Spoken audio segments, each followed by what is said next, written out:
Attends, écoute ça sérieusement. T'as déjà connu quelqu'un qui te faisait douter de toi-même, tout le temps.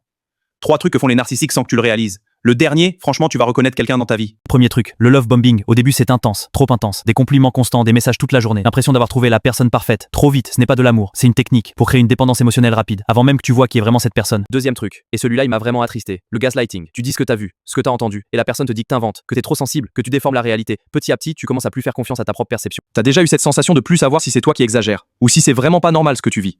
Cette confusion-là, elle est pas un hasard. C'est exactement ce que cette personne cherche. Que tu doutes de toi, pas d'elle. T'as déjà eu ce sentiment de t'excuser pour des choses qui sont pas ta faute, de marcher sur des œufs, de plus reconnaître la personne que t'étais avant cette relation, avant cette amitié. C'est pas toi qui as changé, c'est l'environnement dans lequel t'as vécu qui t'a transformé, petit à petit, sans bruit. Troisième truc, celui qui fait le plus mal, le triangle de la victime. Cette personne, elle se présente toujours comme la victime, même quand c'est elle qui fait du mal. Elle inverse les rôles. Tu finis par t'excuser pour avoir été blessé, par celle qui t'a blessé. C'est complètement absurde, mais ça marche. Les psychologues appellent ça le triangle victime-bourreau-sauveur. La personne narcissique joue les 3 rôles, selon ce qui l'arrange. Bourreau quand elle attaque, victime quand on la confronte, sauveur quand elle revient après t'avoir fait du mal. Reconnaître ce pattern, c'est souvent la première étape pour s'en sortir. Alors pourquoi je te dis tout ça? Pas pour que tu deviennes méfiant de tout le monde, mais pour une chose simple. Si quelqu'un dans ta vie te fait constamment douter de ta propre perception, c'est pas toi le problème. Tes émotions sont valides, ta perception est valide, même si on t'a dit le contraire pendant longtemps. Tu mérites des relations où tu te sens en sécurité, pas en train de te justifier constamment. Si ça te parle, tu n'es pas seul. Partage à quelqu'un qui a besoin de savoir que c'est pas sa faute.